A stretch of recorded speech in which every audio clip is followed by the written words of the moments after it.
You finish a program like this, you go home, you quarrel with your brother, you quarrel with your husband, you quarrel with your sister. When you finish, you start speaking in tongues. Come to night vigil. It doesn't bother you. You know why? You don't know the wrath of God is revealed against that. God is angry over a faulty relationship with fellow men. The wrath of God is being revealed against all, not some, all ungodliness and unrighteousness of ungodly men. Amen. Okay. So I have shown you that's the problem. There is a revelation. The revelation of the real problem is all have sinned. So if God reveals his wrath against sin and sinful men, then, and all have sinned, that means nobody is dodging. So we must need a solution. All are in trouble. Everybody is in trouble. Who has not had access?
Amen. Okay. So, all of us have sinned. That means all of us are in a mess. Maybe I should show you a passage of scripture that clearly says this. Is it not so?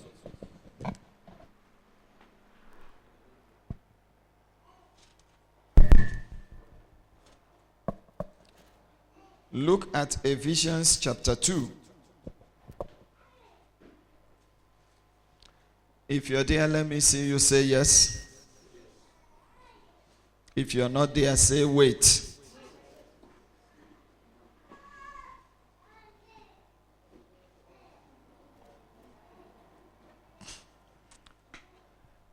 If you're there, say yes.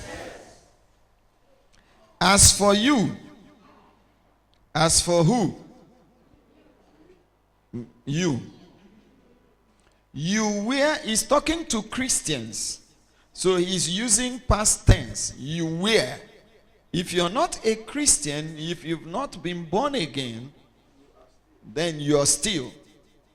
As for you, in that time, you were dead in your transgressions and sins. Two things. They are different.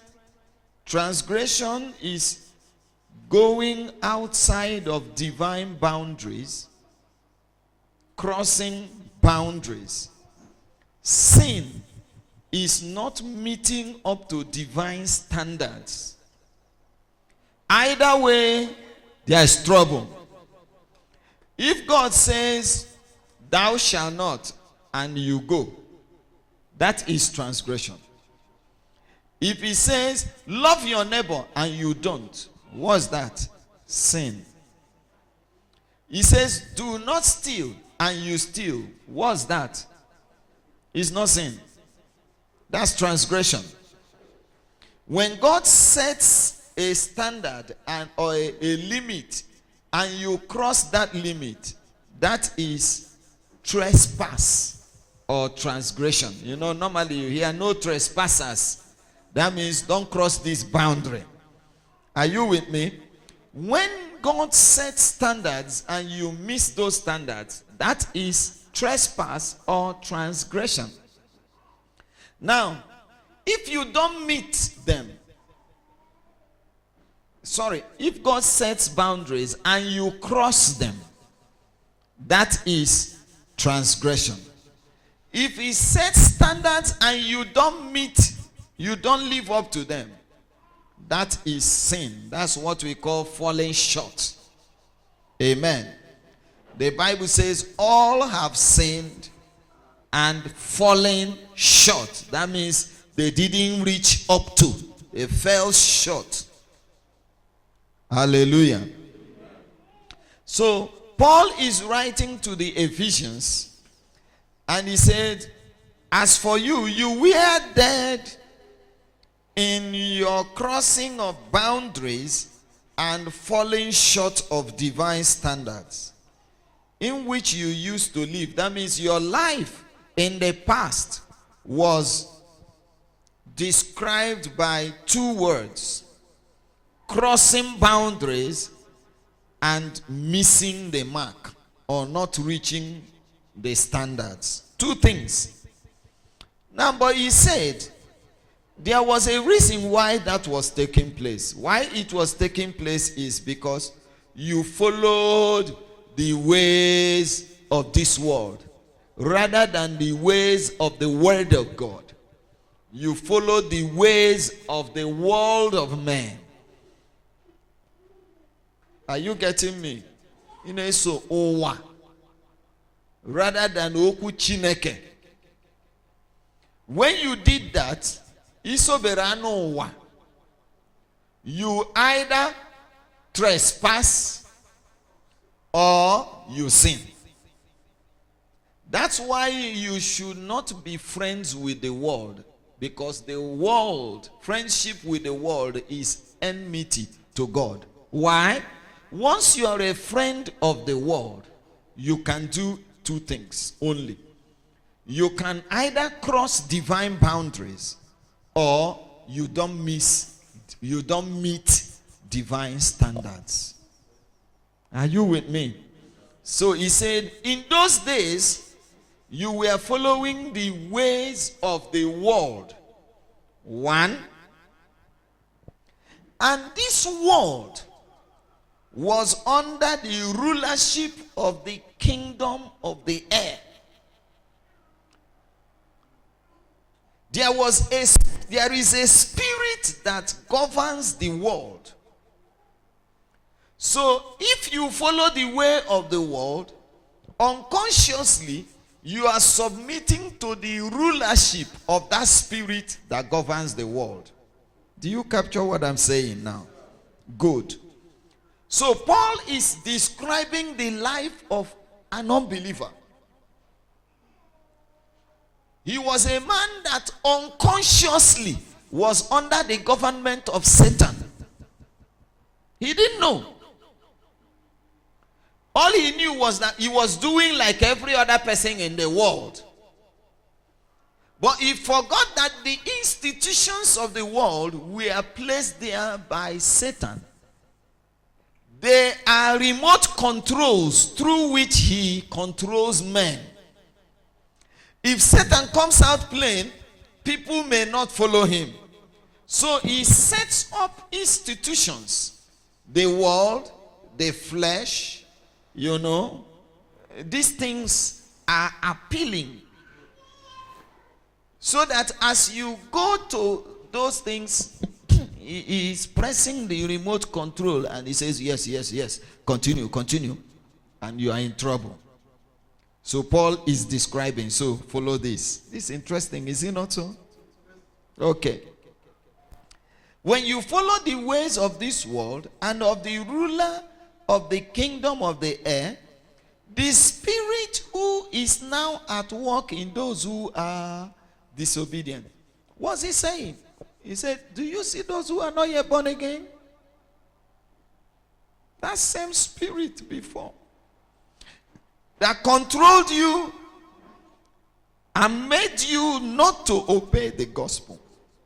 The spirit is at work in them now. Now watch verse 3. All of us, how many of us? Beautiful. All of us also lived among them. Who is the them here? Those who are disobedient. We once lived among them. Today we are no longer there. If you're born again, if you're a child of God, you're no longer living among the disobedient. Okay?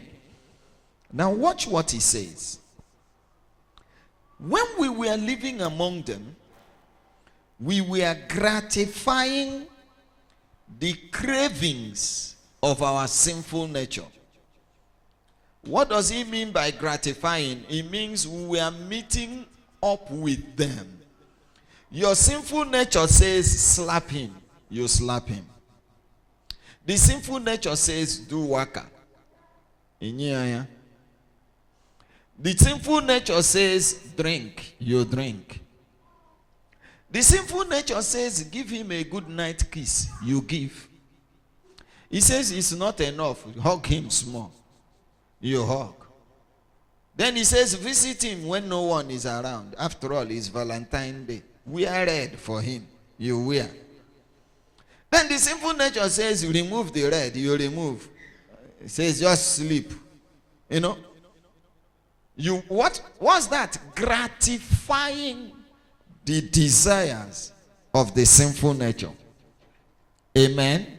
So there's a nature placing those demands and desires. So keep doing these things I'm doing are very important in understanding the cross.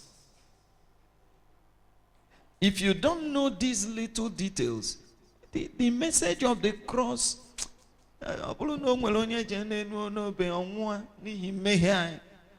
you know,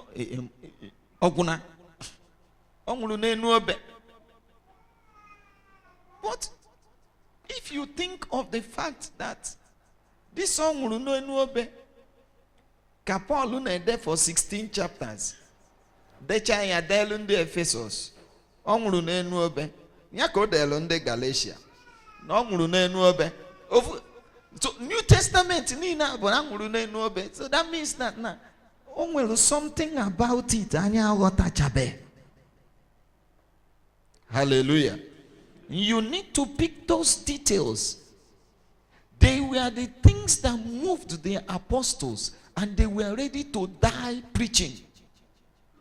There was something about the cross. You know, when he came to the Corinthians, he said, you know that when I came among you, I did not want to know anything except Christ and him crucified.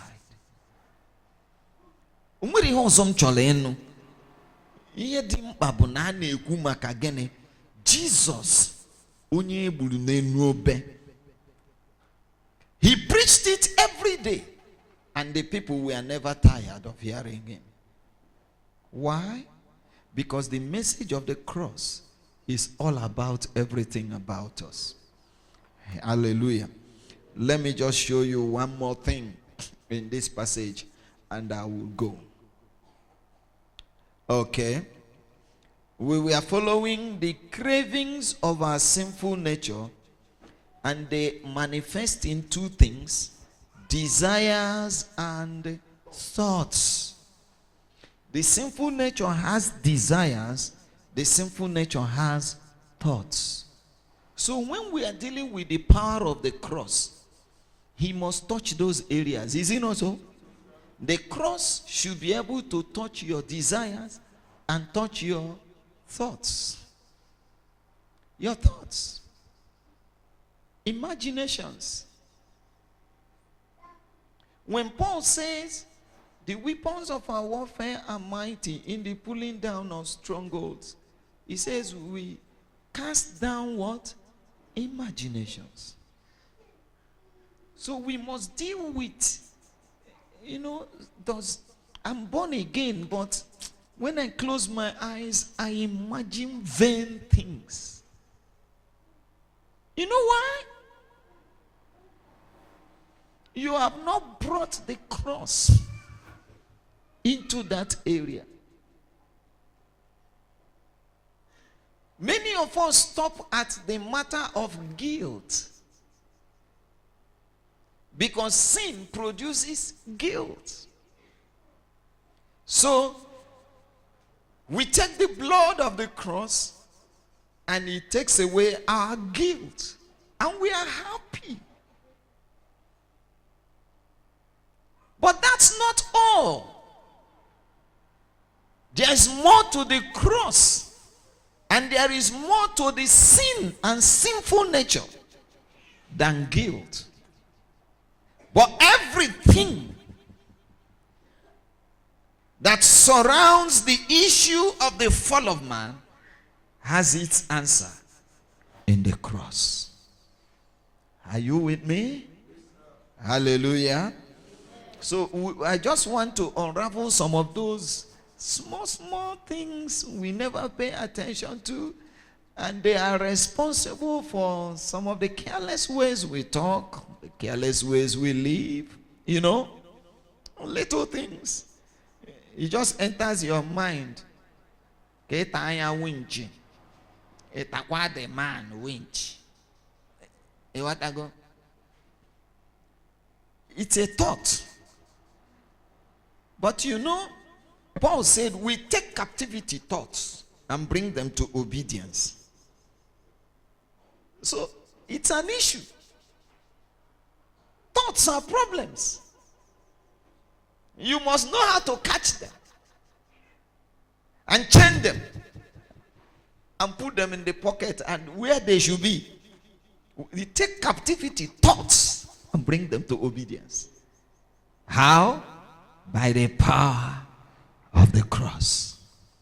Hallelujah. When God promised to save us, He did not promise to save you halfway. The author of Hebrews calls our salvation such a great salvation. He called it a great salvation. And he said of Jesus that he is able to save to the uttermost. There is nothing about your past life that Jesus is not going to deal with. But there is one drug or one noya. Have you seen these people that sell herbal medicine? They tell you staphylococcus, he will deal with it. Streptococcus, he will deal with it. Red coccus, he will deal with it. Black one, he will deal with it. Ishiawa, on our way. Pile, on our way. Arungu, on our way. In a painful menstruation, ofuaku.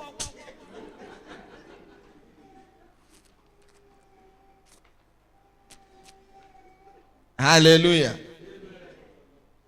No matter what is your spiritual struggle, God's drug is the cross. I've summarized what we're about to do. But it's nice to notice those problems. They are there. They are there. We pass them because we are in a hurry. When we read our Bibles, we are not detailed. So we pass by them. So watch what he's saying. He says, we were following the desires and what? Thoughts. Now, look at where I want to rest my case. Like the rest of all the other people, we were by nature objects of what? Wrath. So you see, all the things he's been saying from verse 1 through to 3, we are preparing us for verse 4. Now, if we stop at verse 4, then the only thing we have is doom. Thank God there is a verse 5. Can I hear you say, thank God for verse 5? Say it again. Now, I would like you to read that verse 5 for me. When we were dead in trespasses, what happened? God, who is rich in mercies, even when we were dead in trespasses, he made us what? Alive. How? That's how. Now watch. That together with Christ is an issue. Because the together with Christ is related to the cross and to his resurrection. That statement, if you can't see the cross and the resurrection there, then okpari. All right. Can we get back to Romans? It's always beautiful when we can derail. So back to our general overview, we see that God has a remedy to restore man, and that is called justification by faith. And then there is a resultant effect of that justification. It is what we call sanctification. 3 chapters of the Bible are devoted to a very serious matter, the matter of election. I'm not sure we will get there. But in this chapter, trying to solve the problem of election, chapter 9 deals with the past of Israel. Chapter 10 deals with the present of Israel. Chapter 11 deals with the future of Israel. You can just put that, students of the Bible. It's a bonus for you. Amen. If you're a child of God, say to God, strengthen my will, enliven my intellect and emotion, illuminate my mind, give me understanding.